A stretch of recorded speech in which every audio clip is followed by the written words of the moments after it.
Hi everybody and welcome to Bedtime Science, where your dreams get just a little weirder. The ocean is calm tonight. You're standing on the edge of the beach, toes in the damp sand, watching moonlight dance across the waves. The salty breeze brushes your skin like an old friend, the sound of distant gulls fading in and out like the breath of the planet itself. Then suddenly, something changes. The waves stop tasting like salt. The air loses its bite. Fish begin floating sideways. And beneath your feet, the earth starts to feel off. You just witnessed the impossible. Every single drop of seawater on Earth has turned into fresh water. Instantly. Globally. No gradual transition, no scientific buildup, just poof, and it's done. It's beautiful, for about 4 seconds. Then the screaming starts. So, before you get comfortable, take a moment to like the video and subscribe, but only if you genuinely enjoy what I do here. Let me know in the comments where you're tuning in from and what time it is where you are.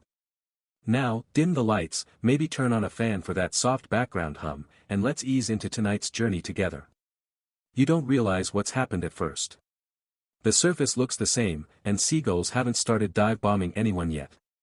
But if you taste the water again, because of course you do, it's missing that signature briny tang. No salt. Just clean, tasteless liquid. Like lake water. And that's when the fear sets in. Within hours, satellite data confirms the unthinkable: all salt has vanished from the oceans. Not diluted. Not frozen. Just, gone. Scientists gather in disbelief, some refusing to even speak at press conferences, one guy reportedly just muttering, "Poseidon help us," over and over. You stare at the sky, expecting aliens. Or the gods. Or that one overachieving high schooler who accidentally did this during a science fair. Meanwhile, fish start dying. Fast. Most marine life evolved to live in saltwater, with specific salinity levels that help regulate their cells, gills, and everything else. Imagine your organs suddenly bathed in soda instead of blood. It's that kind of shock. Within one day, more than 90% of marine species begin to die. Coral reefs bleach almost instantly. The iconic blue tang, yes, like Dory, goes belly up. Even plankton, the invisible foundation of the food chain, starts to collapse. You smell it before you see it. Rot. Thick, warm, ocean-wide rot. It's hard to wrap your head around just how much salt was there to begin with, around 50 quadrillion kilograms, dissolved in the oceans. Historically, it came from rocks eroding, volcanoes spewing, rivers feeding the sea with mineral-rich water over billions of years. One of the earliest chemical industries in human history was salt mining, especially in ancient China, where they drilled deep boreholes with bamboo poles just to get the stuff. Now. Gone. Like Atlantis. There's a theory, still debated, that ancient Babylonian tablets might have mentioned a god who removed salt from the sea. Most scholars think it's poetic metaphor. But tonight, it suddenly feels like foreshadowing. And no, this isn't just a gentle shift in mineral balance. Without salt, water behaves differently. Its density drops. Its freezing point rises. The ocean becomes just a massive, planet-wrapped freshwater lake, one that the planet itself doesn't know how to handle. You lie awake, staring at the ceiling, hearing news of dead whales washing up on coastlines, boats stuck in shallow bays as their ballast systems glitch out, desalination plants shutting down because their purpose just evaporated overnight. The moonlight feels different tonight. Because it is. Saltwater reflects and absorbs light differently than fresh water, meaning the glow you're seeing isn't just your imagination, it's real. A bluer, colder shimmer. And you know this is just the beginning. The world hasn't even begun to panic yet. Not really. But you have a front row seat. You're here for all of it. Because you asked the question, didn't you? What if all seawater turned into fresh water? Well. You're about to find out. You wake up to sirens, not just the usual urban hum, but panicked alerts blaring from radios, phones, even drones overhead. The words oceanic collapse repeat like a malfunctioning mantra. And when you look at the beach again, it's not the same. Where there was once movement, schools of fish darting, seabirds diving, kelp swaying, now there's a stillness so unnatural it feels personal. The sea lies flat, glassy, and eerily quiet, like it's holding its breath. Or morning. Marine life has no idea how to cope. Without salt to regulate the osmotic balance inside their bodies, cells swell and burst. Gills can't extract oxygen properly.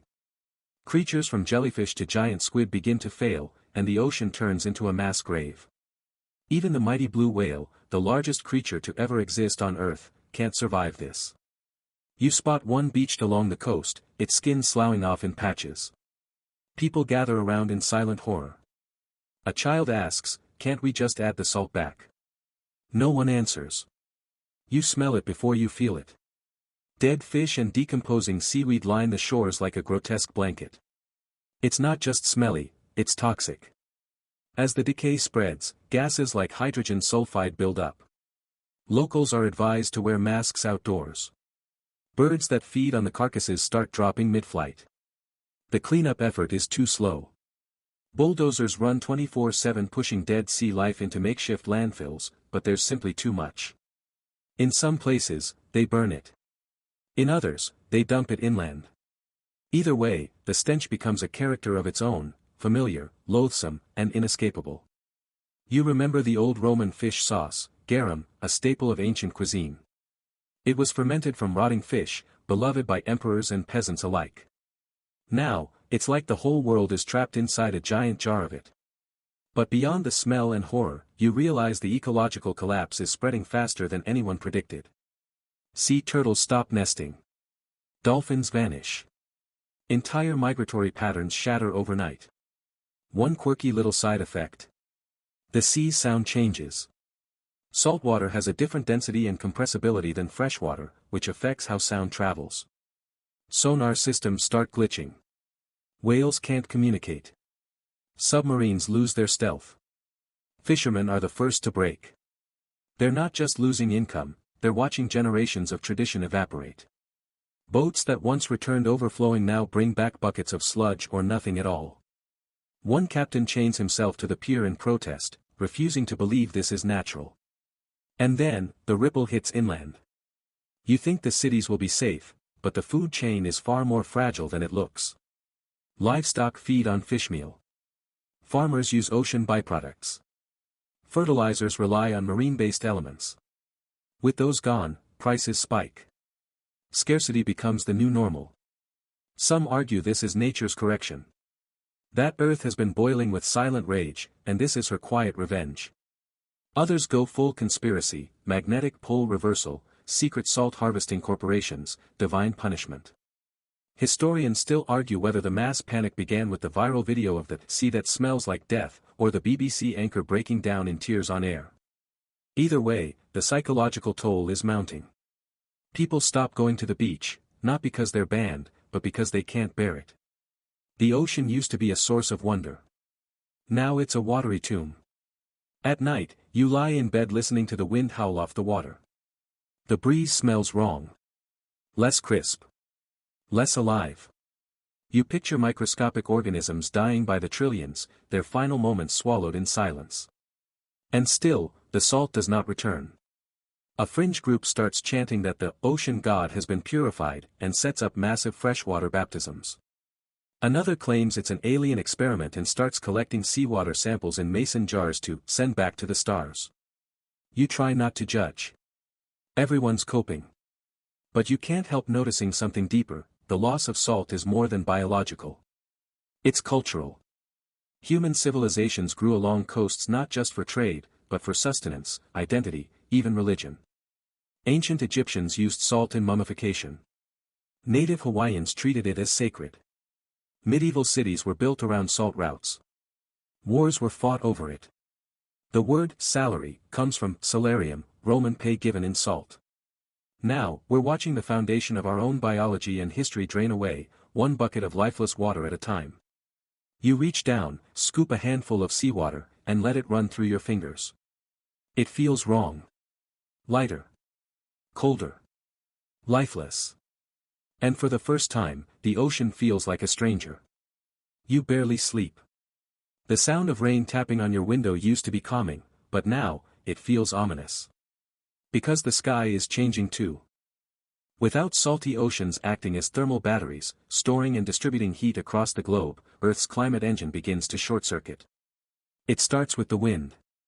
Fierce, unpredictable, and almost personal, as if the atmosphere is throwing a tantrum. You try to enjoy a walk, but gusts slam into your face, carrying an odd dampness that doesn't quite feel like sea air anymore. Coastal cities report wind speeds reaching new extremes, even without a named storm. Then comes the heat. Without the regulating effect of saline oceans, tropical regions begin to cook. Daytime highs jump by 5, 10, even 15 degrees Celsius in some places. The equator becomes almost unlivable. You watch as tourists flee beaches not because of hurricanes, but because the air hurts. Ironically, the poles aren't smiling either. Without ocean heat transport, Arctic and Antarctic winters grow vicious, brutal, and oddly unpredictable. Some areas freeze hard, others see weird midwinter thaws followed by snap blizzards. The global thermostat is broken, and nobody knows how to fix it. One fun fact you vaguely remember from school: the ocean contributes over 90% of the Earth's heat balance. Without salty water cycling heat properly, it's like running your home's AC with the windows wide open and all the furniture on fire. Weather starts getting creative. One town gets pelted with grapefruit-sized hail under cloudless skies. Another has a snowstorm in June, yes, real snow, not that dusty stuff that just teases. Meanwhile, you read headlines like Tropical Depression Attacks Canada. Sahara rainfall hits record high, again. Antarctic thunderstorms are a thing now, apparently. Meteorologists become the new rock stars. Except now they open every segment with, "This isn't supposed to happen." Historians still argue whether these strange patterns count as a climate reset or a global climate mutation. Either way, it's unnerving. And it all comes back to salinity, or the lack of it. Saltwater doesn't just taste different, it has different physical properties. It evaporates more slowly, freezes at lower temperatures, and forms clouds differently. Without salt, water becomes a chaotic vapor factory. You see it with your own eyes. Fog rolls in so thick it silences car alarms. Then, out of nowhere, flash flooding. The kind that picks up boulders and tosses them like angry toddlers. Rivers that used to swell gently in spring now become unpredictable monsters. And if you thought hurricanes were bad before, brace yourself. Because now, storms don't just feed on warm ocean water, they binge. Without salinity to create surface tension and slow evaporation, hurricanes intensify faster, punch harder, and last longer. The first one is dubbed Sweetwater. Ironic name, considering the devastation. It forms off the coast of what used to be Florida and grows into a Category 7. Yeah, they had to make a Category 7. The damage is almost mythic: skyscrapers toppled, inland cities soaked to their rooftops, satellites knocked out of orbit by electromagnetic surges no one expected. You retreat further inland, wondering if it's safer, but even deserts aren't immune. With the new evaporation rates, air moisture levels skyrocket. Places like Arizona and Namibia start sprouting strange fungi. Not just mushrooms, bioluminescent mushrooms. Beautiful, eerie, completely out of place. People start naming clouds like pets. That's how frequent and freakish they are. One gets dubbed Thickums, another, Sir Yells-a-Lot. You're not even sure if it's a coping mechanism or just what happens when every day feels like the final act of a disaster movie. Meanwhile, some optimistic influencers rebrand all this as Earth's cleansing phase. They film themselves dancing in acidic rain, hashtagging #NatureReset and selling salt-free skincare made from rehydrated seaweed. You roll your eyes, then check to see if it's actually working. Spoiler, it's not. In a quieter moment, you think back to the Great Storm of 1703 in England, one of the worst in recorded history. It blew away entire towns, sank fleets, and convinced many that God was angry. This is that storm's steroidal cousin. And it visits every continent now. But the weirdest thing? Some plants start thriving in all this. High-altitude mosses, certain rainforest vines, even invasive reeds near old ocean bays. Botanists are baffled, debating whether this is evolution speeding up or a fluke response to saltless rain. Historians still argue whether this marks a new geological epoch, one expert says on a live stream, just before the signal cuts out. You watch lightning dance across the sky, not in jagged bolts but in slow, glowing curls, like the sky is trying out calligraphy. And through it all, the ocean remains flat. Lifeless. Watching. And you're not even at the scary part yet. You're standing on a pier that doesn't rock anymore. No waves. No rhythm. Just water, still as a mirror stretching toward the horizon. It's like someone pressed pause on the entire ocean. But deep below, things are worse. Because the ocean currents have collapsed. Not slowed down. Not drifted slightly. Collapsed. Like a nervous intern on their first day juggling coffee and dignity. You might have heard of the thermohaline circulation, also known as the global conveyor belt. It's the deep-sea system that moves warm and cold water all around the planet, regulating temperature, supporting marine life, and kind of holding everything together. It runs on two key things, temperature, thermo, and salinity, haline. So when the entire ocean turns fresh, that whole beautiful conveyor system? Gone. No salinity means no density differences. No density means no sinking or rising water. And with no movement, comes stagnation. You float above the Atlantic, or what used to be the North Atlantic Drift. It's where warm water once flowed from the tropics to Europe, keeping places like the UK cozy. But now. It's cold. Not just sweater weather cold. Ice on the River Thames cold. Historians still argue whether the Little Ice Age in Europe, between the 14th and 19th centuries, was linked to shifts in ocean currents. But there's no debate now, Western Europe starts to freeze. Paris gets snow in May.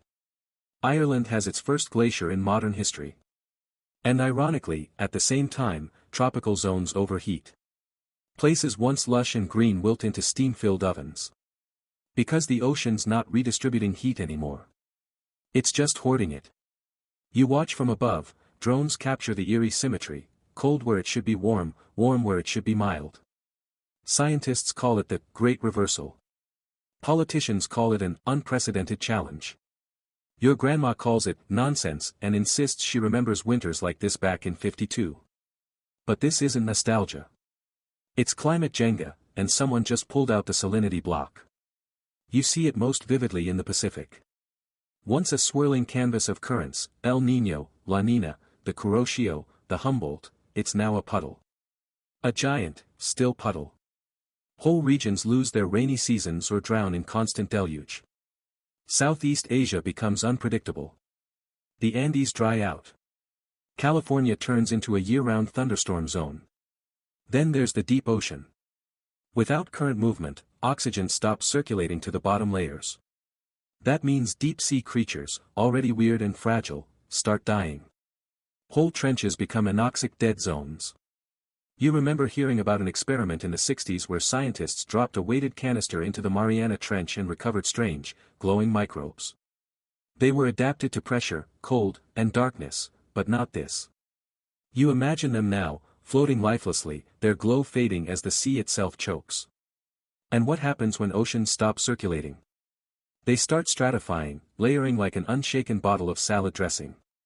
The top warms up, the bottom cools and dies, and nothing mixes. This creates weird visual effects. The surface turns ultra clear in some places, milky in others, and in the right light, it looks like the water's boiling. It's not. Yet. But you also realize this isn't just a water issue. This affects wind, clouds, rain, and even the jet stream. Northern storms lose power. Southern ones overcompensate. Tornadoes appear in places that shouldn't have them. Airplanes have to reroute through thicker turbulence zones. Some flights are grounded for days because there's no safe route left. Remember how Europe once relied on Gulf Stream warmth? That warmth is gone. Agriculture tanks. Olive trees in Spain die. French vineyards collapse. Scandinavia begins to resemble Siberia. Ironically, Greenland sees less snow, not more, because no warm ocean equals less precipitation overall. Some glaciers shrink, others grow wildly out of sync. People start saying, the seasons are broken. And amid all this, you hear of a weird fringe community in Norway building massive underground salt chambers. They call themselves, the Briners. Their plan? Wait out the madness and eventually reseed the ocean by dumping salt in specific locations. Everyone laughs. But not entirely. Because as silly as it sounds, someone has to fix the ocean conveyor. Some scientists propose gigantic underwater fans to stir the sea back into motion. Others want to dump mined Himalayan salt into the shallows, one bag at a time. A team in Japan tests high-powered microwaves to create artificial thermohaline pulses. Spoiler, it does not end well for the pilot whale population. And then there are the desperate. In Bangladesh, villagers begin pouring sacks of table salt into the sea near their flood walls, praying for balance. In Brazil, old salt mines reopen as black market trade hubs. The world slowly realizes, without circulation, Earth's life support system is down. You look out across the water. It glows strangely in the moonlight. Still. Silent. Waiting. You're knee-deep in green. Not lush, foresty green, but slimy, foul-smelling, radioactive-looking algal green. It blankets everything, water, boats, docks, even the air feels tinged with it. You swat at invisible tendrils, but they cling like guilt. This is not your friendly neighborhood pond scum. This is a bacterial soup, growing fat and lazy in the sun-drenched, lifeless sea. When the salt left the ocean, so did its immune system. Salinity isn't just flavor, it's a gatekeeper.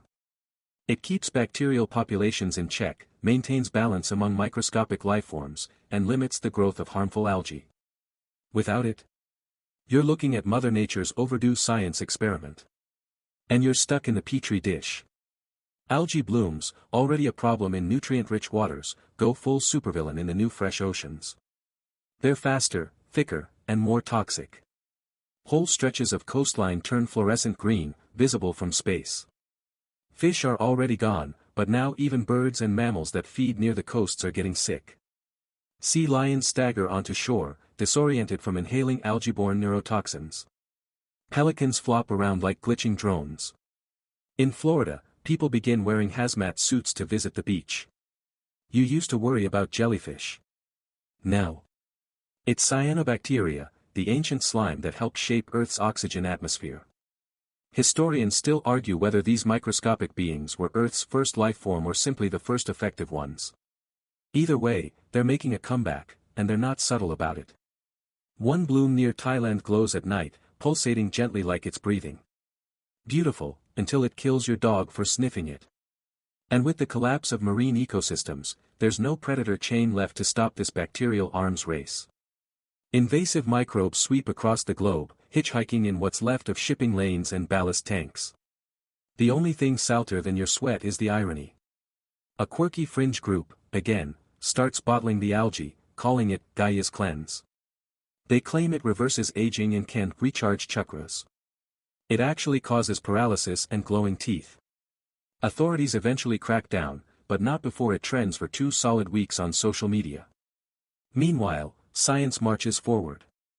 Some researchers believe they can engineer killer plankton, microorganisms designed to consume the worst bacteria and restore balance. It almost works, until the modified plankton start eating through synthetic boat hulls. Cruise lines file class action lawsuits. But it's not just organisms going wild. The freshened ocean is now a nutrient soup, overloaded with runoff. Rainfall carries phosphorus and nitrogen from inland farms into the sea, feeding the blooms. Without the normal churning and dilution of ocean currents, the nutrients just sit there, fermenting. You visit a bay once famous for its crystal-clear snorkeling. Now, it's pea-green sludge. Visibility? 0. Oxygen? Almost none. Local kids use it to film low-budget horror movies. A historical tidbit echoes in your mind: ancient Rome banned dumping waste into public waters because of similar foulness, though on a much smaller, less glowing scale. Turns out, no matter the century, humans and bacteria can't share a bathtub nicely. Health authorities declare an ocean-borne biohazard emergency. Beaches shut down worldwide. Tourism collapses. Resorts file for bankruptcy and reopen as fungal research stations. The irony's so thick you could bottle it. And someone probably will. You read about a team in the Netherlands that tries salt bombing, dropping tons of salt blocks from planes to shock the bloom into submission. It works, briefly. Then comes superbloom, a dense mat of algae that triples in size and releases clouds of methane. Scientists retreat, looking sheepish. Speaking of methane, greenhouse gas emissions skyrocket. Dead zones in the ocean start producing methanogenic bacteria, which release the gas as they break down organic matter. You remember reading about the Permian extinction, also called the Great Dying, which wiped out most marine life 250 million years ago. Some paleontologists think that was triggered by similar underwater stagnation and methane release. The eerie part? You can now smell the methane on some mornings. It's faint but distinct, like rotting leaves and cheap fireworks. And here's the worst part. It's not just coastal. Algae start blooming in the middle of the ocean. Massive floating rafts the size of cities, drifting silently. They block sunlight, suffocate the upper layers, and spread pathogens airborne in sea spray. Some people call them sea scabs. Others, more poetically, say, the ocean is wearing a moldy sweater. But you just think about how quiet it's gotten. No birds. No fish. Just the slow, bloop bloop of bubbles escaping from the sea's festering guts. And somehow, the worst part isn't the smell, or the sickness, or the silence. It's that you're starting to get used to it. You step carefully over barnacle-crusted rocks that haven't seen daylight in thousands of years. This used to be seabed, deep, mysterious, and full of life. Now it's dry. Cracked. Sun-bleached like an old bone. And the coastline? It's not where you left it. It's retreated hundreds of meters, maybe kilometers in places, exposing ancient wrecks, lost habitats, and the detritus of modern life, shopping carts, wedding rings, the occasional unfortunate jet ski. The sea level has dropped. Not dramatically at first, just a few centimeters here, a few there, but fast enough for satellite images to show new beaches forming daily. Scientists knew salt affected water density, but no one expected this. Turns out, the saline content of seawater increases its volume and mass. Remove all that salt and oceans contract. Like a balloon losing its air. Cities that once sat on the waterfront now find themselves inland. Ports are stranded like giant mechanical dinosaurs on dry mud. Fish markets close. Ferries shut down. One clever kid in Venice starts a gondola-themed rollerblade service through the now dry canals. He's doing well, until the green scum arrives. You wander across seabeds exposed for the first time in human history, and they're strange. Not alien, just quiet. No coral. No kelp. Just soft mounds of sediment, and ancient shipwrecks preserved like sleeping ghosts. One of them even still has a wooden hull. You run your fingers over the planks. It's damp. It smells like time. Historians still argue whether the Baltic Sea anomaly, a mysterious sunken formation found in the early 2000s, was natural or man-made. Now, it sits in full view, poking out of the shrunken sea like it's waiting to be explained. People gather around it, snapping selfies and poking at alien conspiracies. The truth? Still unclear. But this isn't just about shipwreck tourism.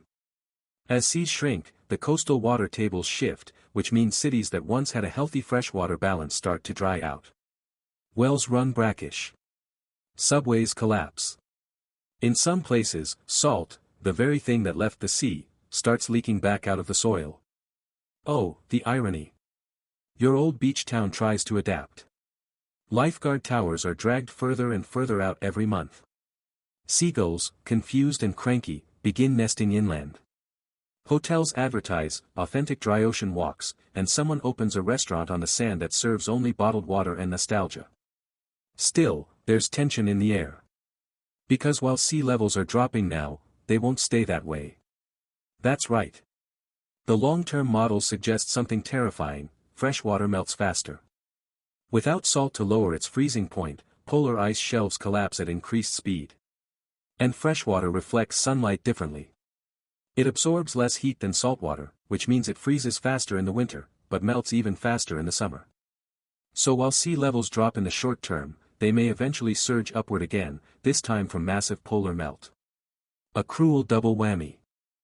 And when that happens, everything you see now, this exposed sea floor, these fossilized reefs, that child chasing crabs across a newly formed tidal flat, will vanish under water once more.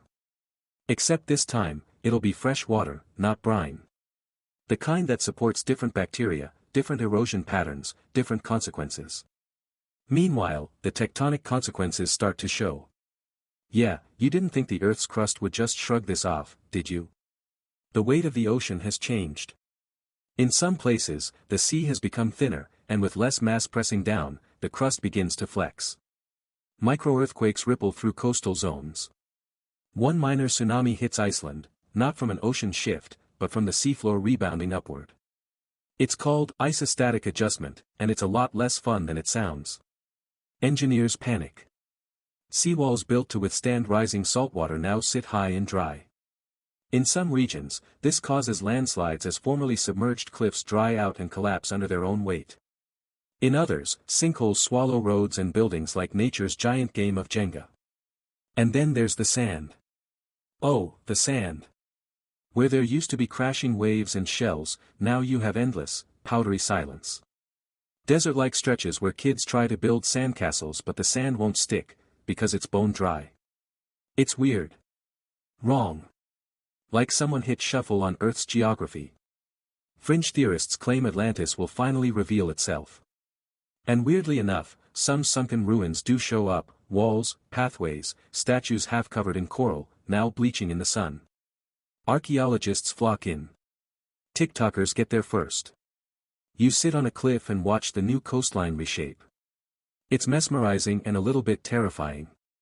Because the Earth, it seems, has lost its edge, both literally and emotionally. Coastlines, long seen as barriers, are now expanding scars. New territory, yes, but at what cost? You close your eyes and try to remember the sound of waves. Real ones. Crashing, salty, rhythmic. Not this dull lapping. Not this tepid silence. And somewhere deep down, you know, the ocean isn't retreating. It's just, getting ready for the next act. You sit on a bench, well, what used to be a dock, and sip from a plastic water bottle labeled Pure Ocean. The irony? It really is ocean water. Or at least, it used to be. Now, it's just bottled freshness, collected straight from the sea, no desalination needed. And it's selling like gold. Because at first, everyone thought it was a blessing. All that water, free of salt. You don't have to boil it, filter it, or funnel it through a tangled mess of reverse osmosis tubes. It's just, clean. Earth's greatest untapped reservoir now flows sweet and clear. You could almost cry. But then came the freshwater frenzy. People began hoarding. Bathing in it. Selling it. Worshipping it. Literally. You watch a woman sprinkle seawater onto her baby's forehead like it's holy. A man near the docks fills up 50-gallon drums, cackling like he's cracked the secret to immortality. TikTok is flooded with videos of people bottling their own, blessed ocean drops, claiming it heals everything from eczema to heartbreak. Of course, none of it's true. Because while the salt is gone, that doesn't mean the water is pure. Far from it. The ocean is still full of microplastics, oil residue, industrial waste, and let's not forget the millions of tons of rotting sea life. This isn't spring water, it's death tea. And drinking it? Yeah. That doesn't go well. Hospitals start reporting a rise in gastrointestinal issues. Skin rashes. Hallucinations. One guy insists he saw Neptune wink at him in the sink. Spoiler, it was mold. Public health officials scramble to warn people that desalination plants were never just about removing salt. They removed everything, parasites, heavy metals, bacteria. But now that the ocean seems fresh, people assume it's drinkable straight from the source. Spoiler again, it's not. Still, the desperation grows. Inland countries once water-starved now send trucks to coastal regions. There's a black market forming, complete with armed guards and forged purity certificates. Some governments start nationalizing coastlines, claiming that all ocean-adjacent land is now a protected water resource. Diplomatic chaos ensues. Remember how wars were fought over salt? Now it's happening in reverse. Desert nations demand equitable access to the new global reservoir. Island nations, ironically, are now rich in water, but lack the infrastructure to harvest or purify it. Some sell access to their beaches. Others, like the Maldives, sell entire plots of seabed land for filtration mining. Historians still argue whether this resembles the colonial spice trade or the petroleum age more closely. Either way, you're watching a new water economy take shape, and it's ruthless. At first, bottled ocean water is sold in convenience stores.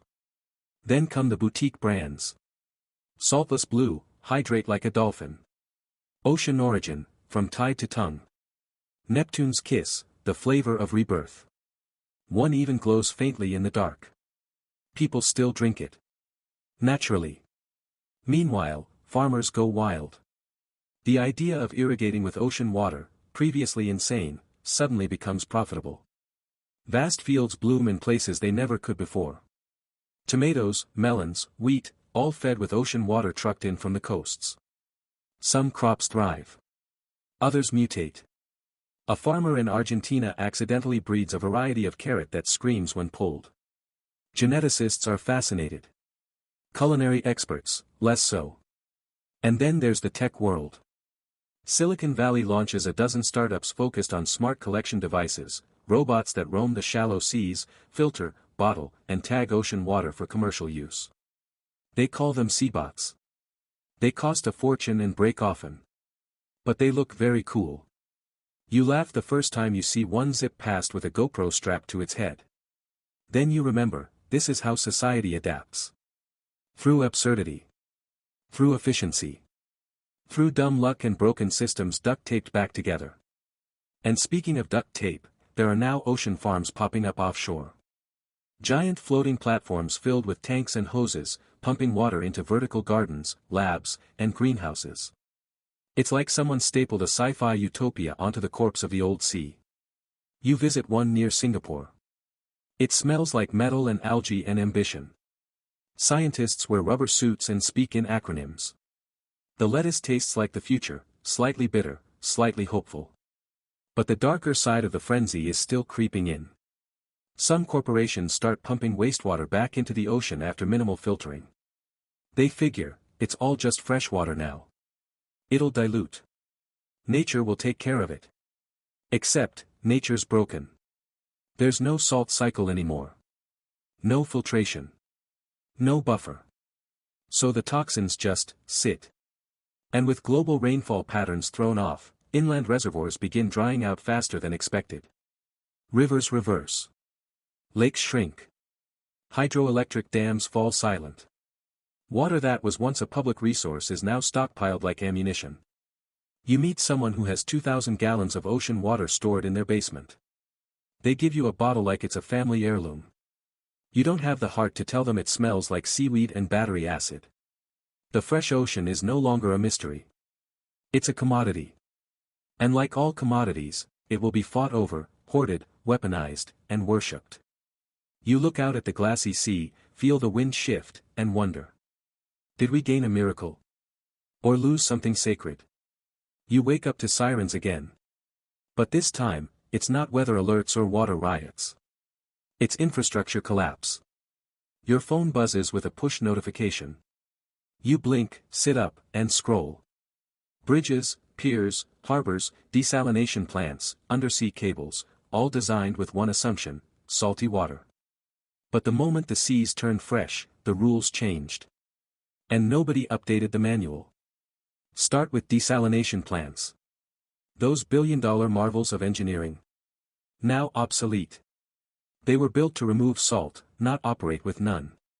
Their reverse osmosis membranes tear themselves apart trying to filter low-density water. Pumps overwork. Valves fail. Some facilities explode from pressure buildup. Others flood with contaminated backwash.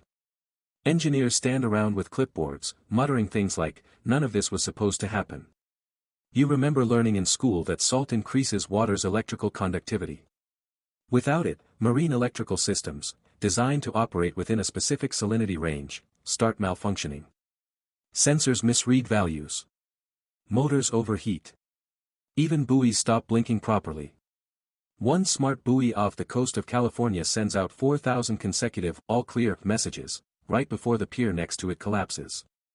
Then come the undersea cables, the internet's watery veins. Saltwater helped cool and insulate these cables. Freshwater, with its slightly different density and chemical makeup, begins to corrode protective layers. Fiber optic lines start glitching. In some places, international communication literally frays. Historians still argue whether the infamous 2025 undersea blackout was caused by physical damage or digital overload. Either way, it left half of Asia in a 4-hour communication blackout. No news, no banking, no cat videos. Mass panic. But the sea isn't done. The saltwater kept things buoyant, literally. Ships now sit lower in the water. Cargo vessels, cruise liners, even oil tankers, every maritime craft on Earth was designed for a denser medium. In fresh water, they sag. Some capsize. Others scrape the seafloor where they never did before. You watch a luxury yacht tilt sideways, its deck furniture sliding into the sea as crew members scramble. One person yells, "Is this because of the salt thing?" Yes. Yes, it is. Maritime insurance companies go bankrupt overnight. Ports shut down. Global shipping grinds to a halt, not just because of demand, but because the physics no longer work. Even something as simple as docks begin to fail. Their support structures were calibrated for saltwater corrosion, not the different chemical profile of fresh water. Metals swell. Concrete cracks. Pilings loosen. A pier in Tokyo splits clean in half during a routine maintenance check. Video goes viral. Again. And we haven't even talked about aquariums yet. Saltwater tanks, thousands of them, from home hobbyists to massive public aquariums, become unmaintainable. The animals inside already struggled with environmental stress. Now, even the artificial ecosystems collapse. Octopuses go blind. Coral melts into goo. Filter systems break. One facility tries to keep their reef tank going with Himalayan salt and tap water. It sort of works, for 3 days. Visitors walk by silent tanks filled with cloudy water and floating signage. Inland, things get weird too. Dams, designed to store and manage water with a specific mineral content, begin to crumble. Salt helped control the growth of algae and bacteria in reservoirs. Without it, filtration systems clog, turbines slow, and concrete walls begin to rot from the inside out.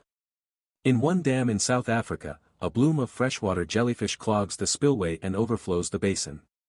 People rush to stop it with nets and shovels. Too late. A fringe group claims this was predicted in the Book of Revelation. Another insists it was all caused by an ancient Atlantean curse. Someone else just writes "Saltsgate" on a protest sign and walks into the sea. But perhaps the strangest failure of all? Navigation. Salty water provided consistent, predictable readings for sonar, radar calibration, and ocean current models. Without it, submarines can't locate each other. Autopilot systems on cargo ships glitch. Self-driving marine drones beach themselves like confused metal whales. One military submarine goes rogue during a drill. It resurfaces off the wrong coast entirely, 3 continents away. Officials claim it was a routine maneuver. Aha! You talk to a civil engineer. He tells you every model, every spreadsheet, every predictive algorithm built in the last 200 years assumed a salty sea. Without it, all bets are off. It's not just inconvenience. It's architectural memory loss. The Earth's infrastructure is now a machine with mismatched parts and the wrong instruction manual.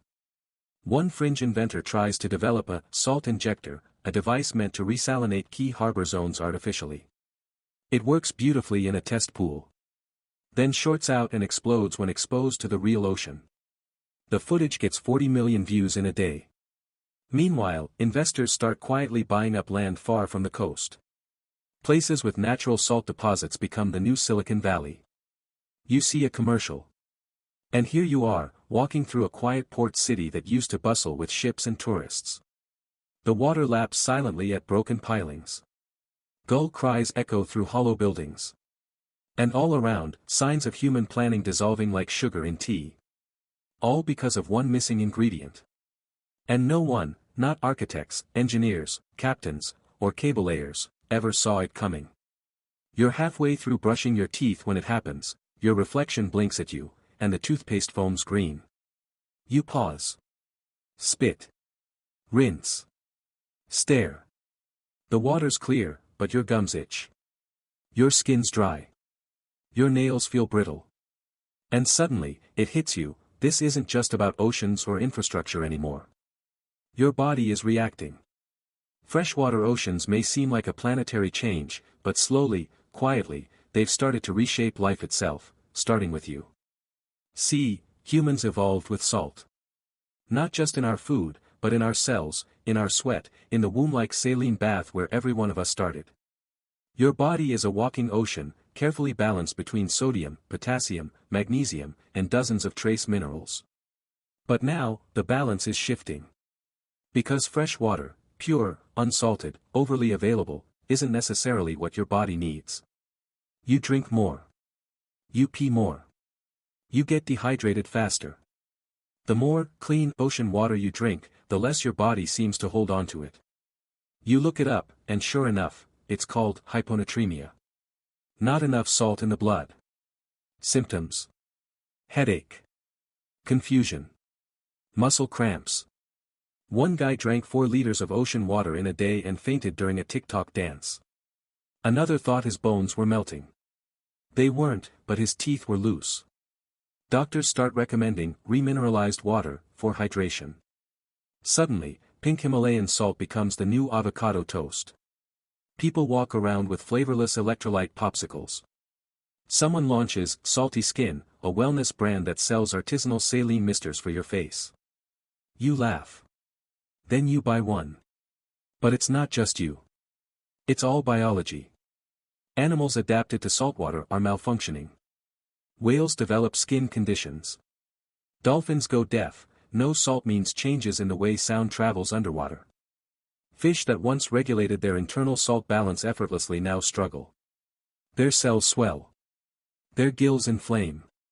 Many simply float belly up. Meanwhile, freshwater species migrate to fill the void. Tilapia explode in numbers. Frogs colonize the coasts. Beavers build dams along beaches like they own the place. Honestly, they kind of do now. But this new wildlife isn't always helpful. Some carry diseases that had been contained inland. One strange amphibian invades coastal cities, secreting neurotoxic slime that causes vivid hallucinations. Kids lick them on dares. Then dance in traffic. It's not just the weird creatures, though. Plants are shifting too. Salt-tolerant coastal flora die off in droves. Mangroves wither. Seaweed dissolves. But freshwater weeds bloom, fast, aggressive, territorial. They clog sewers. Strangle boat motors. Overgrow boardwalks. Historians still argue whether a plant called hydrilla was the first freshwater weed to cause a shipping delay in New York. But one thing's clear, it now chokes entire bays, turning them into leafy swamps. And then there are the humans who adapt, in unexpected ways. Some coastal populations develop thicker skin, literally. A kind of microcallousing from constant contact with algae-rich, mineral-poor water. Others seem to sweat less, or saltier. A few even claim they can smell low-sodium areas. Fringe scientists talk about accelerated microevolution. Genetic markers reacting to a changed environment. Evolution happening not in centuries, but in months. You read about a small village in Chile where children are being born with slightly enlarged kidneys, better at storing minerals. No one's sure if it's mutation or coincidence. But it's spreading. Elsewhere, weird diets take hold. Some swear by salt fasting. Others only eat foods grown in pre-event saltwater. One cult consumes nothing but preserved anchovies. They're called the Brinarians. You can't tell if they're joking. The global health industry shifts focus. Salt pills. Saline infusions. Electrolyte tattoos. Someone invents a wearable that tracks your blood sodium level and beeps when you're too fresh. Athletes love it. It becomes a meme. But as biological changes accelerate, psychological ones creep in too. Doctors begin reporting cases of salt nostalgia. Patients describe dreams of the sea as it once was, tasting salt in the air, hearing the real sound of waves.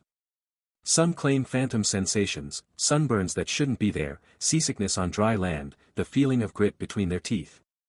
One historian compares it to the phantom limb phenomenon, only this time, the limb is an entire ecosystem your body evolved to depend on.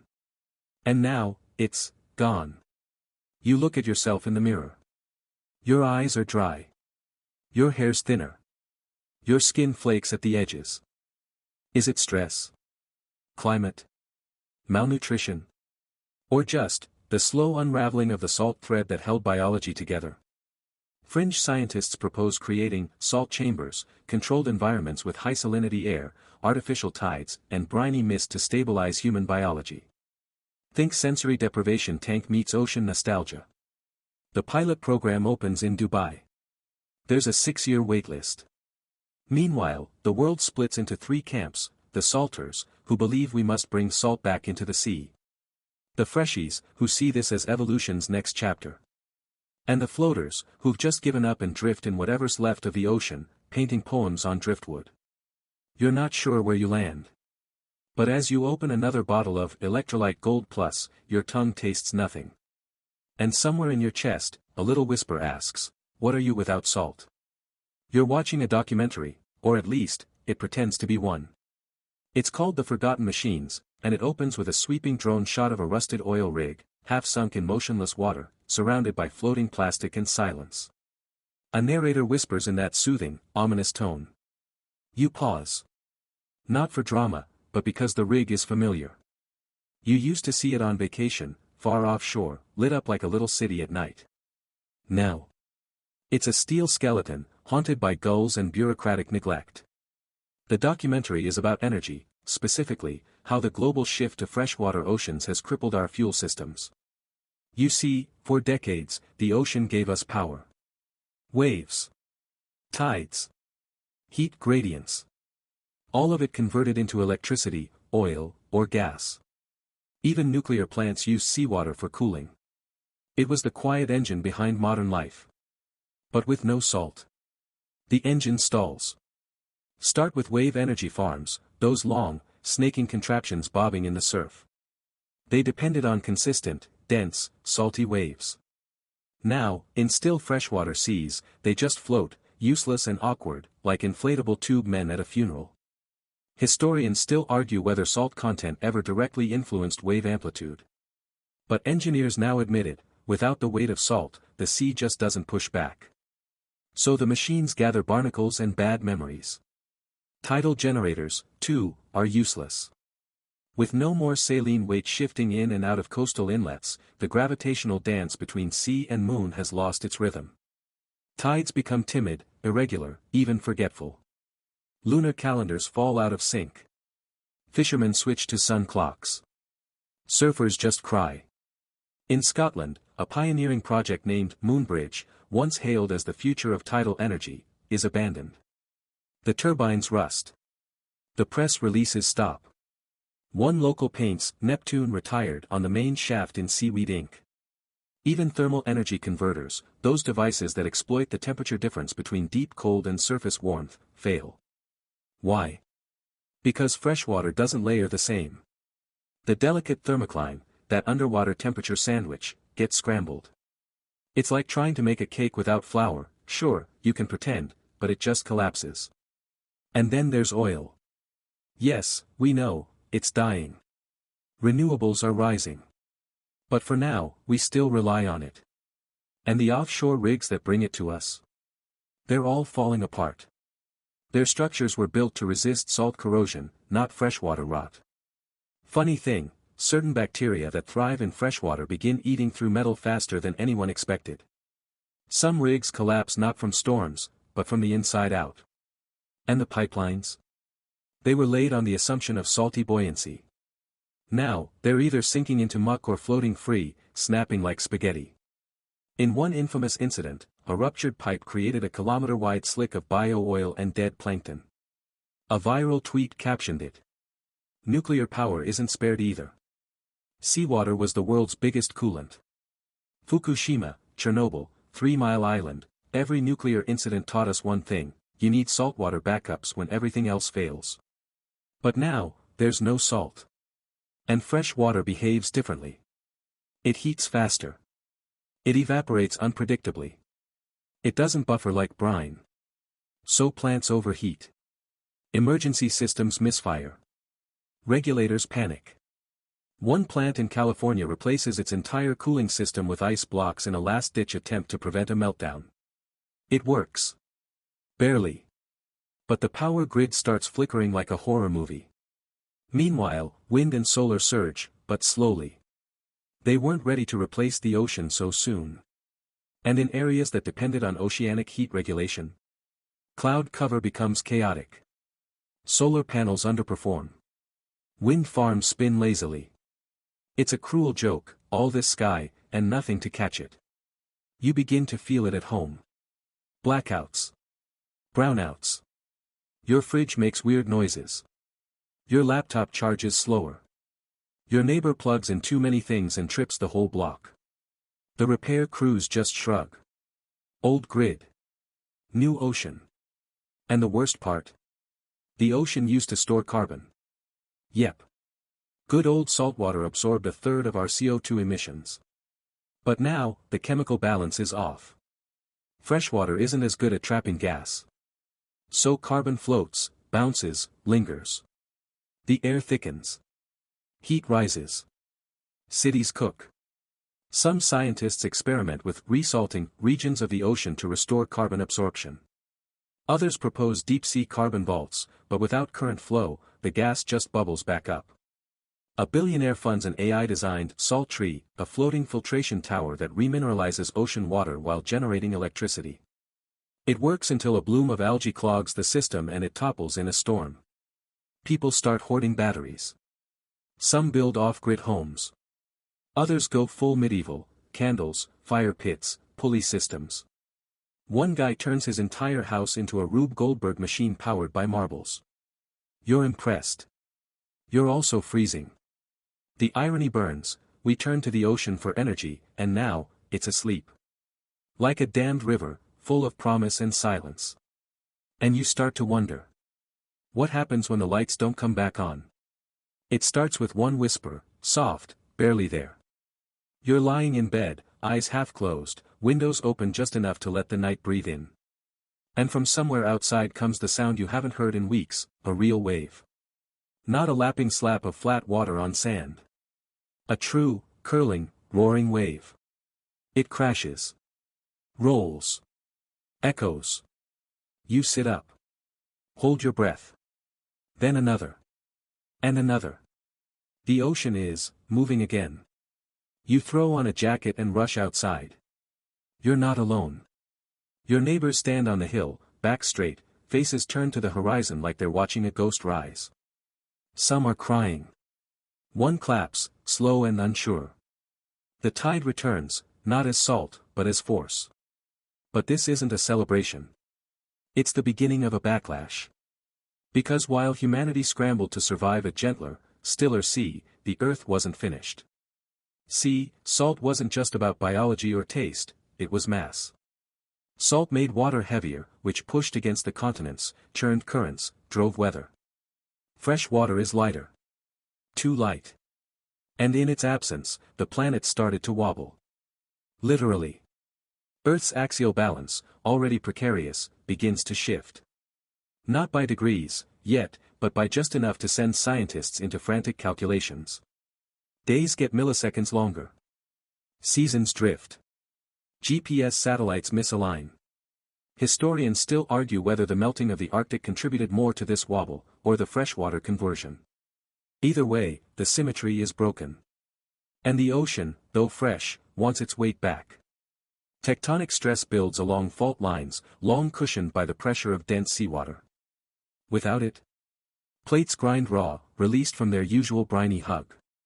Earthquakes strike strange places, Hawaii, Greenland, the southern coast of England. Volcanoes stir. A fissure opens near Sicily, spewing steam and freshwater geysers that boil on contact with the air. Seismologists call it the ocean's tantrum. Meanwhile, the Gulf Stream weakens, that massive conveyor belt of warm water that used to heat Europe like a cozy blanket. With the salt gone, it slows to a crawl. Iceland freezes. London gets its first snow in July. Palm trees die in Portugal. The global climate system, once delicately oiled by salty oceans, is now stuttering. Jet streams loop and snap. Hurricanes appear where they shouldn't. A tropical storm hits Antarctica, dumps rain instead of snow, and melts 200 square kilometers of shelf ice. Weather apps break. Forecasts become horoscopes. Farmers return to folklore. When the frogs climb the trees, rains in 3 days. It's surprisingly accurate. Cities try to adapt. Tokyo builds sky domes, enormous retractable weather shields powered by solar fields. Chicago burrows deeper underground. Dubai just adds more gold to everything in praise. And then comes the flooding. Not saltwater surges from oceans rising. Not this time. These floods are internal, lakes and rivers swelling from disrupted rain cycles, bursting from within. The ground can't hold the new hydrological chaos. Water tables rise uncontrollably. Basements drown. Subways become swimming pools. Your local mall installs kayaks instead of escalators. Insurance companies stop using the word flood and replace it with event. As in. Meanwhile, strange things rise from the deep. Shipwrecks. Submarine relics. Fossils of whales that swam millennia ago. One find near Madagascar is a perfectly preserved Roman amphora, filled with what turns out to be ancient salt. A man online sells packets of it for $10,000 each. The original sea, the label says. And through it all, the sea itself starts to resist. Currents become unpredictable. Fresh water, once stable, begins clustering, massive low-density gyres swirling in a kind of liquid rebellion. They trap heat, accelerate storms, throw off navigation.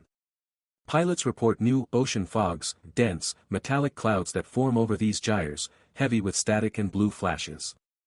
One plane vanishes for 6 minutes. When it reappears, every clock on board is wrong. A fringe theory suggests the ocean is developing weather of its own. You smile. Laugh. Then stop. Because maybe, just maybe, you're not the one watching Earth anymore. Maybe Earth is watching you. You feel it in the soles of your feet when you stand near the shore. The ground hums. Not ominous. Not loud. Just a reminder. A whisper. And now, that reason is coming back, with interest. It's called the rebalance, not officially, of course, but that's what people are calling it. It starts subtly. The ocean, that vast sheet of glassy freshwater, begins to taste different. Not all at once, not everywhere. Just, here and there. A tang in the air. A sting in the eyes. Fishermen notice it first. Then marine biologists confirm it. Salt is returning. But how? Turns out, you can't just remove salt from a system as big as the ocean and expect it to behave. Salt doesn't disappear. It migrates.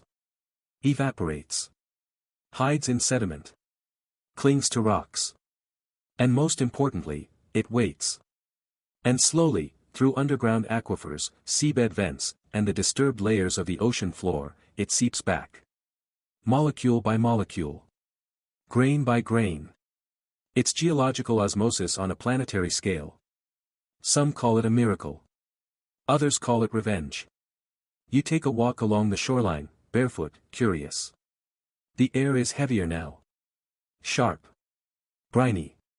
Your skin remembers this feeling. Your tongue tingles. You step into the water and recoil. It stings. Salt levels in some areas have tripled in weeks. Not uniformly, though. There are pools of hypersalinity, floating pockets of superdense brine surrounded by lighter fresh water. They drift, swirl, and sometimes sink. Ships get trapped in them. Fish die on contact. One diver calls it swimming through a bruise. In the Gulf of Mexico, an entire coral reef, believed lost, suddenly reblooms. Why? Because the salinity there returned to near-perfect levels. Nature rushes back in as if it had just been waiting at the door. But the rebalancing isn't peaceful. Salt comes with density. With mass. With force. And in places where it returns quickly, the sea slams into itself. Fresh and salt layers clash, creating vertical whirlpools called halocline geysers. These towers of spinning water burst upward, sometimes over 20 meters high, raining brine and fish and kelp across beaches. In one case, an entire wedding party gets drenched. The video goes viral. The couple rebrands it as the Blessing of Poseidon. They sell merch. Meanwhile, rivers that once fed into the ocean now find themselves facing resistance. Salt pushes upstream. Estuaries turn toxic. Farmland salinizes overnight. Crops die. Wells go bitter. You see footage of rice paddies in Vietnam glowing white at the edges, salt blooms rising from beneath the soil like ghosts. Desalination plants, those that weren't torn apart earlier, now try to restart. But the ocean has changed. The salt content is uneven. One intake valve draws in pure brine and bursts. Another floods with fresh water and shuts down from mineral starvation. Scientists describe it as the ocean entering its chaotic adolescence. You prefer the simpler term, puberty. And it's not just Earth reacting. The atmosphere responds, too.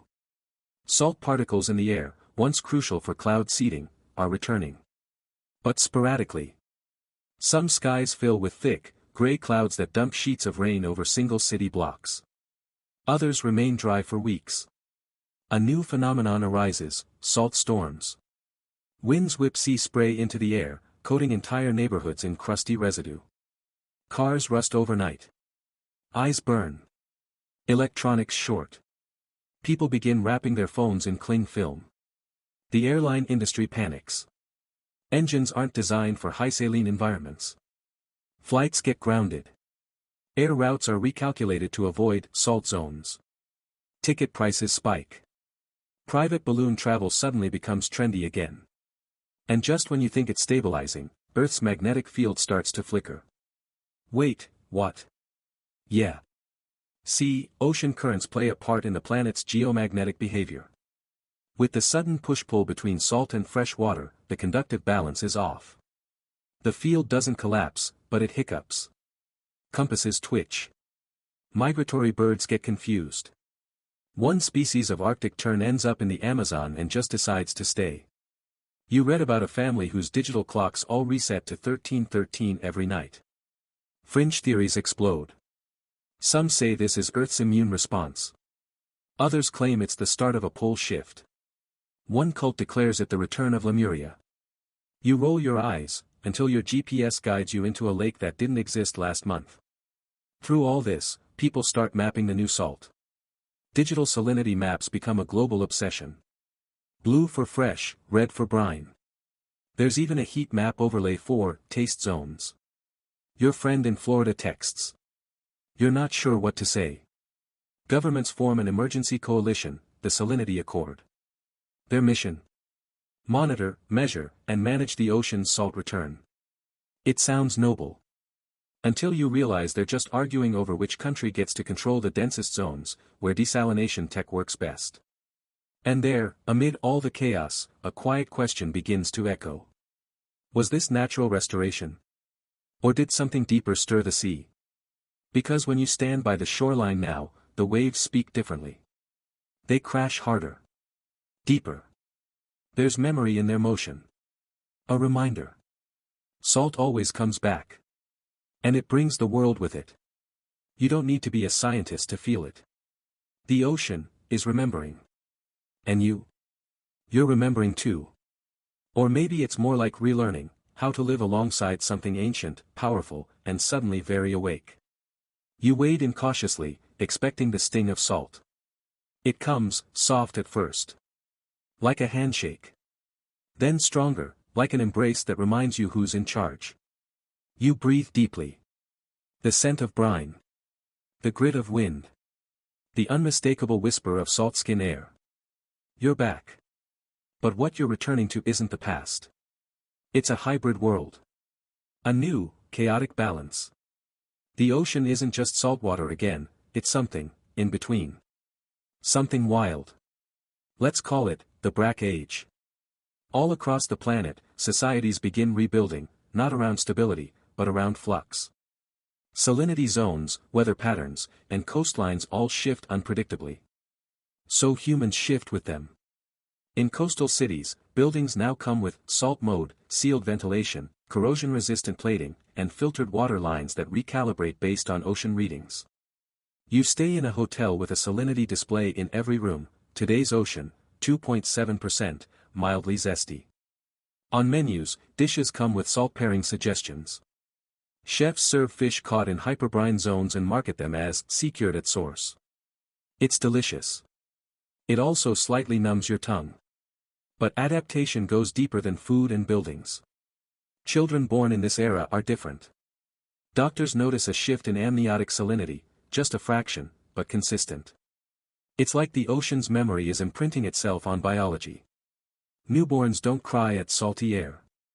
Some seem to prefer it. One baby, placed briefly in a saltwater bath, immediately stops fussing and floats with eyes open. The nurse whispers, "Poseidon's grandkid." Is she joking? Hard to tell these days. Meanwhile, art and religion twist in the brackish wind. Seaside murals show oceans with human eyes.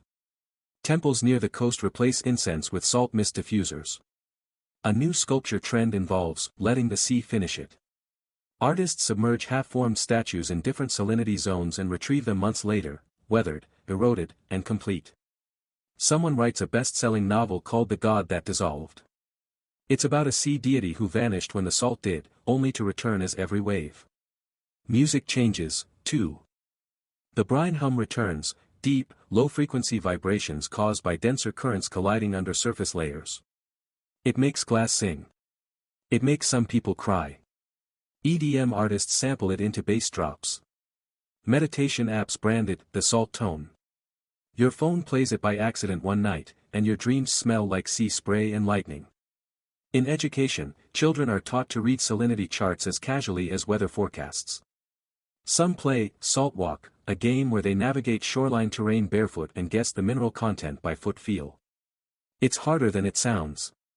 One kid goes pro. But not all is romantic. The seas are moody now. Coastal erosion increases tenfold in certain zones. One city in Brazil slides into the Atlantic in slow motion, caught on drone footage set to classical music. It's oddly peaceful. Shipping routes shift weekly. A new class of navigator emerges, the BRAC captain. These specialists use smell, sound, and bone-conducting sonar to guide vessels through unpredictable tides. One BRAC captain claims he can hear the ocean's sodium levels. No one doubts him. Insurance companies adapt, of course. Salt events get their own policy category. Premiums soar. The phrase, "act of God," now includes sudden hypersalinity pulse. A small island off the coast of Thailand becomes uninhabitable due to a persistent salt fog. The only remaining resident claims it keeps him young. He's 112. Governments issue brine warnings on public radio. People laugh at first. Then they start logging the dreams. But amid all the strangeness, a fragile harmony forms. Hydroelectric stations learn to operate on variable density inputs. Undersea turbines are redesigned with adaptive buoyancy. Greenhouses are built offshore, floating in salt-tiered rafts, drawing precisely calibrated water for crops that now prefer a hint of ocean. Tourism changes, too. Brine therapy becomes a luxury treatment. People flock to regions where the salt fog is just thick enough to exfoliate your skin and cleanse your spirit. You try it. You leave with redder cheeks and a strange sense of calm. And yet, the ocean is still shifting. Some zones remain inexplicably fresh. Others swing to deadly salinity. A few places develop sudden, salt spirals, vortexes that suck in anything afloat and spit it back out pickled. Scientists still argue over the cause. Some blame geothermal vents. Others think ancient buried salt domes are melting. A rogue theory suggests the ocean itself is self-regulating, growing smarter. No one's sure how to test that hypothesis without getting sucked into a whirlpool. And through it all, language evolves.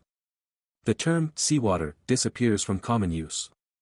People now say things like, "What's the BRAC factor today? We're swimming in mid-tier saline, bring goggles. Careful, that bay went sour this morning." You accept it. Because what else can you do? This is the ocean now. Not salty. Not fresh. Something in between.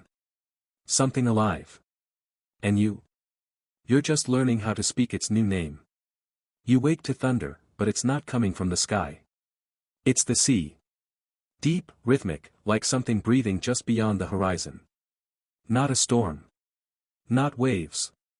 Just pressure. A low-frequency pulse that hums in your chest. You step outside and join your neighbors, all standing silently on their porches, facing east. The ocean is flat, but shimmering, like heat haze on asphalt. Then it moves, not in waves, but in a single ripple, traveling outward in every direction. Something's changed again. Over the next few days, sensors around the world confirm it. The entire ocean just rose by 2 centimeters, globally, in perfect unison. No ice melted. No rain fell. Nothing visible caused it. It just lifted. Scientists call it a brine pulse. Some say it's a natural pressure redistribution. Others theorize that deep pockets of ancient saltwater, once locked under seafloor crust, are rejoining the ocean in mass quantities, like a network of capillaries finally unclogging. One even suggests the ocean has developed its own version of a heartbeat. And if that's true, then this was its first pulse. The news panics, briefly. Politicians argue whether to fund more ocean monitoring or just move inland. But most people, they adapt. Again. It's remarkable how flexible the human species is when deadlines are wet and non-negotiable. You watch entire towns lift their structures onto salt-resistant stilts, like flamingos in the tide. You visit a coffee shop where tables are bolted to floating platforms. Your espresso sways. The barista says, "Tide's a little grumpy today." You nod. You sip. It's fine. In schools, kids are taught brine etiquette: never enter still water without testing salinity. Always rinse your eyes after exposure. If the water hums, get out. Meanwhile, religions evolve. Again. Coastal churches replace holy water with live sea, fresh samples drawn weekly from a nearby bay, tested, filtered, and served in delicate glass bowls. A few fringe groups start baptizing in salt spirals. It's controversial, but undeniably beautiful. One viral video shows a bride and groom walking into a glowing tide under a full moon. The waves part, briefly, and a mist wraps around them like a veil. It ends with the caption. Even fashion changes. Saltwear becomes a category. Clothes that change color based on salinity levels. Shoes with brine drains. Hair products that advertise ocean memory hold. Perfumes with names like Tidebound and Na Plus. But the biggest shift is psychological. People begin to trust the ocean again, but not the way they used to. Not as a stable background character. Now, it's more like a living relative. Unpredictable. Moody. Occasionally generous. Capable of beauty and terror in the same breath. And with trust comes ritual. A new holiday emerges, Return Tide. Celebrated the day the brine pulse first hit. People gather at the shore, throw in tokens, shells, coins, handwritten notes, and say thanks. No fireworks. Just salt lanterns and quiet reflection. Some whisper apologies. Others ask questions. A few listen, hoping to hear something back. And maybe, they do. Because new sound patterns begin emerging from deep-sea microphones. Not sonar. Not tectonic rumble. Something else. Something melodic. Repeating. Structured. Scientists call it potential bioacoustic feedback. Poets call it the ocean's song. Historians still argue whether it's whale communication, underwater volcanic resonance, or just wishful thinking amplified by boredom. But that doesn't stop one music label from sampling it and dropping a Brinewave album. It tops charts for 6 weeks. You hear it one night, through headphones, wrapped in blankets, eyes closed. The sound is layered, bass thrum, rising tone, a soft clicking. And underneath it all, a rhythm that matches the pulse you felt in your chest. You don't move. You don't need to.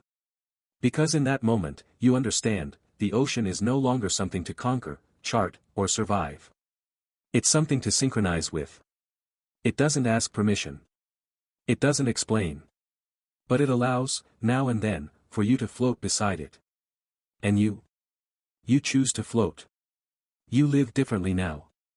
Not in fear, not quite in awe, but in relationship. Your days begin and end by the shore, like an ancient ritual you never meant to return to. Mornings start with a salinity check. A small handheld device on your windowsill beeps softly. Today's ocean is at 2.3%. Calm. Safe. You dress accordingly. Saltwear, light jacket, waterproof cuffs. You don't even think about it anymore. Out on the street, the world has reoriented itself. Not around nations, not cities, but zones. The map is now a mosaic of saline sectors, low brine, mid brack, high salt. Shipping lanes curve like brushstrokes between them. New currencies form based on ocean mineral rights. Borders dissolve where the tide demands. Your region is mid brack, comfortable, mostly predictable. But you remember when it wasn't. You remember the quiet panic. The shift from disbelief to denial to adaptation. How your power flickered. Your skin cracked. Your water tasted like nothing and everything at once. And then, slowly, you rebuilt. The world rebuilt. Not to what it was. But to what it could be. Children here are fluent in fluid dynamics the way past generations were fluent in texting. They carry pocket refractometers, drink brine-balanced sports water, and draw pictures of salt giants in the clouds. You help teach sometimes. Not facts. Stories. About a time when the ocean was predictable. When people believed it could be controlled. You show them a photo of the old sea, a blue, endless mirror. They squint. It looks boring. You smile. Maybe it was. Now, life is less certain, but more vivid. Fish that vanished return in new colors. Crabs evolve asymmetrical shells, shiny as oil slicks. One town claims to have trained seagulls to deliver salt packets. Another swears the sea sings back when you hum. Some scientists say the ocean is entering a new phase of intelligence, not conscious, but reactive, patterning itself in feedback loops with human life. You don't know if that's true. But some mornings, when the tide nudges up just a little further than it should, you wonder if it's saying hello. And just as the sea changed everything, it also healed some things. Nations found shared ground, literally, on neutral salt platforms built offshore for trade, research, and diplomacy. Conflict gave way to cooperation, because you can't argue with a wave. Historians call this the Brine Accord era. But most people just say, after salt. As in, that was before salt. We met after salt. The world turned weird after salt. And yes, it did. But weird became normal. And normal became a kind of magic. Now, you walk the shoreline not to escape, but to tune in. To watch the gulls sweep low over rising surf. To listen for the crackle of salt mist on wind blades. To count the phosphorescent pulses of distant brine towers blinking like ocean lighthouses. You sit on a stone smoothed by years of new tide. And you remember, it all changed. When the ocean turned sweet. But it didn't stay that way. And thank the waves, it didn't. Wind down, final 300 words. So now, as the tide whispers low against the shore, you let your eyes close. Let your breathing match the gentle ebb. Let your thoughts drift, not out of focus, but into rhythm. This isn't the storm anymore. Not the pulse. Not the panic. This is the after, the soft hum of balance trying to return. The salt is no longer missing. It's just, different. Lighter in some places. Stronger in others. And always moving, like breath through the body of the world. You hear gulls in the distance, but they don't sound hungry. Just curious. The wind smells faintly of copper and rain, but there's comfort in it. Even the sky seems gentler tonight, a quiet bruise fading into starlight. Somewhere behind your eyelids, the ocean shifts again. But not with fear. With grace. Let it move. Let it rock you, side to side, like memory, like time. There's nothing to fix now. Nothing to resist. Just water, and air, and a slow returning salt. You are safe in this moment. The world is stranger, yes. Wilder. But it's learning. And so are you. Sleep, now. Let the last wave carry you out beyond the static. Let it leave you somewhere warm, somewhere calm. Somewhere blue. And when the tide comes back tomorrow, you'll be ready.